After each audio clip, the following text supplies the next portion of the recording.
अगर आपका सपना है रुतबे वाली जॉब की, साथ ही साथ आप अपने देश की सेवा भी करना चाहते हैं, तो पुलिस इंस्पेक्टर की जॉब आपके लिए बनी है। नमस्कार दोस्तों, लास्ट बेंच वाले यूट्यूब चैनल में आपका बहुत बहुत स्वागत है। अगर आप पुलिस इंस्पेक्टर बनने की गाइडेंस खोज रहे हैं तो ये वीडियो आपके लिए है। इस वीडियो में हम बात करेंगे कि पुलिस इंस्पेक्टर होता क्या है और उसका काम क्या होता है, पुलिस इंस्पेक्टर बनने के लिए एलिजिबिलिटी क्या क्या चाहिए, पुलिस इंस्पेक्टर बनने के लिए क्या क्या हमको करना पड़ेगा, क्या स्टेप्स लेने पड़ेंगे, और पुलिस इंस्पेक्टर की सैलरी क्या होती है। तो एक एक करके हम सारे एस्पेक्ट्स पे बात करेंगे, तो बने इस वीडियो में मेरे साथ। सबसे पहले बात करते हैं कि पुलिस इंस्पेक्टर होता क्या है और उसका काम क्या होता है। पुलिस इंस्पेक्टर आईपीएस का अधिकारी होता है, यानी कि इंडियन पुलिस सर्विस, जिसको 3 स्टार की वर्दी मिलती है। इसके साथ साथ इंस्पेक्टर किसी एक पुलिस स्टेशन को संभालता है, उसे कंट्रोल करता है और उस पुलिस स्टेशन के एरिया में जो भी क्राइम और इलीगल एक्टिविटीज होती है उन पर एक्शन लेता है और वहां की कानून व्यवस्था को संभालने में मदद करता है।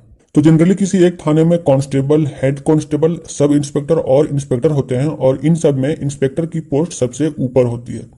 लेकिन आप डायरेक्ट इंस्पेक्टर नहीं बन सकते हैं। सबसे पहले आपको सब इंस्पेक्टर बनना होता है, सब इंस्पेक्टर के लिए अप्लाई करना होता है, उसके बाद आप इंस्पेक्टर की पोस्ट पर जाते हैं।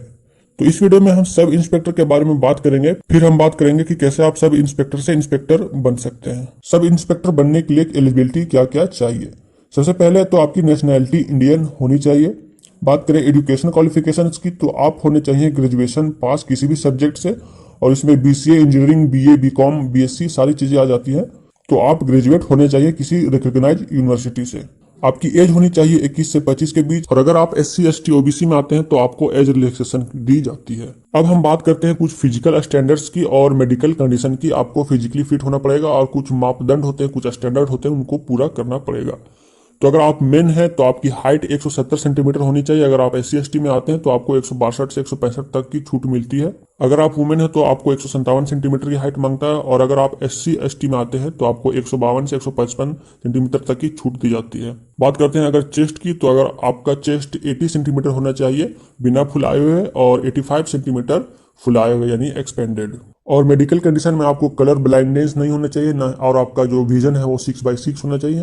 ये सब कुछ मेडिकल कंडीशंस हैं और काफी सारी चीजें आती हैं, तो हम आगे चल के इसमें बात करेंगे अच्छे से। How to become sub inspector, हमको सब इंस्पेक्टर बनने के लिए क्या क्या स्टेप्स लेना पड़ता है। तो अगर आप ऊपर दिए गए सारे एलिजिबिलिटी को पूरा करते हैं तो आप सब इंस्पेक्टर बनने के लिए अप्लाई कर सकते हैं। आप 2 तरीकों से सब इंस्पेक्टर बन सकते हैं, एक होता है सेंट्रल लेवल पे, एक होता है स्टेट लेवल पे। तो हम यहाँ पे सेंट्रल लेवल की बात करेंगे, यानी कि एसएससी सीपीओ के एग्जाम की, जिसको एसएससी कंडक्ट करवाता है, जो कि पूरे ऑल इंडिया लेवल में होती है। बाकी स्टेट्स लेवल में भी हर स्टेट में अपनी अपनी होती है, तो उन सब में भी लगभग एलिजिबिलिटी सेम होती है और एग्जाम का प्रोसेस सेम होता है। तो सबसे पहले आपको अप्लाई करना होता है किसी भी एग्जाम के लिए, चाहे वो सेंट्रल लेवल की हो या स्टेट लेवल की। तो चलिए जानते हैं कि सिलेक्शन प्रोसेस के बारे में क्या क्या होता है, क्या क्या स्टेप्स लेने पड़ते हैं। सबसे पहले आता है हमारा स्टेज 1, जिसमें आपका टेस्ट लिया जाता है, रिटन टेस्ट लिया जाता है। आपको रिटन टेस्ट लिखना होता है, आपको क्वेश्चन सॉल्व करने होते हैं ऑब्जेक्टिव टाइप। तो यहाँ पे आपको general intelligence, reasoning, general knowledge, general awareness, quantity aptitude और इंग्लिश कंप्रहेंशन रिलेटेड सवाल पूछे जाते हैं।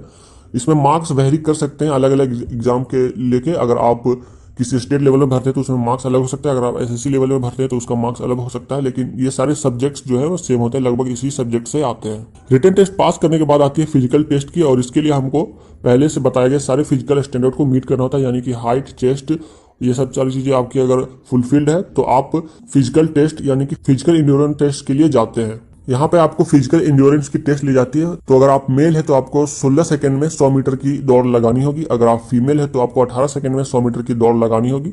बात करें अगर लॉन्ग जंप की, तो अगर आप मेल है तो आपको 3.65 मीटर्स की लॉन्ग जंप मारनी है, 3 आपको ट्राई मिलेंगे। अगर आप फीमेल है तो आपको 2.7 मीटर्स की लॉन्ग जंप मारनी है, आपको इसमें भी 3 ट्राई मिलेंगे, 3 बार में आपको करना है। अगर कर सकते हैं तो ठीक है। अगर बात करें हाई जंप की, तो आपको 1.2 मीटर्स हाई जंप करना है, अगर आप मेल है। अगर आप फीमेल है तो 0.9 मीटर आपको करना है, और इस सब के लिए आपको 3 चांस मिलते हैं, लॉन्ग जंप और हाई जंप के लिए। और एक और चीज आती है शॉर्ट पुट, जिसको बोलते हैं गोला फेंक, जिसको भी बोलते हैं। तो यहाँ पे आप इस फोटो से समझ सकते हैं मैं किस चीज की बात कर रहा हूँ। इसमें आपको 16 एलबीबीएस लगभग की 8 किलो का जो गोला होता है उसको फेंकना होता है 4.5 मीटर्स की दूरी तक, और ये आपको 3 चांस मिलता है, इसमें भी आपको उतनी देर तक फेंकना होता है। तो गोला फेंक की भी आपको प्रैक्टिस करनी होगी। तो सब इंस्पेक्टर बनने के लिए आपको मेंटली के साथ साथ फिजिकली भी तैयार होना पड़ेगा, यानी कि पढ़ाई के साथ साथ आपको फिजिकल की भी तैयारी करनी पड़ेगी अच्छे से, क्योंकि अधिकतर लोग रिटन तो पार कर लेते हैं लेकिन फिजिकल में फेल हो जाते हैं। तो जब आप पीईटी यानी कि फिजिकल इंड्योरेंस टेस्ट पास कर लेते हैं तो आपकी मेडिकल टेस्ट होती है। यहाँ पे आपका कलर विजन, आई विजन, आपके घुटने टच तो नहीं करते हैं, आपके पैर के तलवे ठीक है या नहीं, जमीन से टच करते हैं या नहीं करते, और भी बहुत से पैरामीटर से आपको गुजरना पड़ता है। और इस सब स्टेज को क्लियर कर देने के बाद यानी मेडिकल क्लियर कर देने के बाद आपको बुलाया जाता है डॉक्यूमेंट वेरिफिकेशन के लिए। फिर वहां आपको मिल जाते हैं सब इंस्पेक्टर की जॉब। आपको कुछ दिनों की ट्रेनिंग लेनी पड़ती है, उसके बाद आप सब इंस्पेक्टर के लिए चुने जाते हैं। सब इंस्पेक्टर बन जाने के बाद आपको कुछ सालों का एक्सपीरियंस लेना पड़ता है, और आपका अगर काम अच्छा रहा तो आपको इंस्पेक्टर की पोस्ट के लिए प्रमोशन कर दिया जाता है। तो ये था पूरा प्रोसेस इंस्पेक्टर बनने का। अब चलिए जानते हैं हम इसकी सैलरी की कि कितनी सैलरी आपको मिलती है। बात करते हैं अगर स्टार्टिंग सैलरी की, तो आपको स्टार्टिंग सैलरी लगभग 35,000 से शुरू हो जाती है, और वक्त के साथ साथ और एक्सपीरियंस के साथ साथ ये इंक्रीज होती रहती है, बढ़ती रहती है। और साथ साथ समाज में कानून व्यवस्था बनाए रखने की भी जिम्मेवारी आपको मिलती है, जो जिसको पैसे से कंपेयर नहीं किया जा सकता। ये सारी चीजें आपको मिलती है। तो ये था पूरा रोड मैप इंस्पेक्टर बनने का। अगर आपका भी सपना है इंस्पेक्टर बनने का तो इस वीडियो के नीचे कमेंट करके जरूर बताएं। वीडियो अच्छी लगी तो इसे लाइक कर दीजिए, शेयर कर दीजिए अपने दोस्तों के साथ फेसबुक व्हाट्सएप ग्रुप में। और ऐसी वीडियो मैं लाते रहता हूं तो मेरे चैनल को आप सब्सक्राइब कर सकते हैं। मैं मिलूंगा आपसे अगली वीडियो में, तब तक के लिए बाय।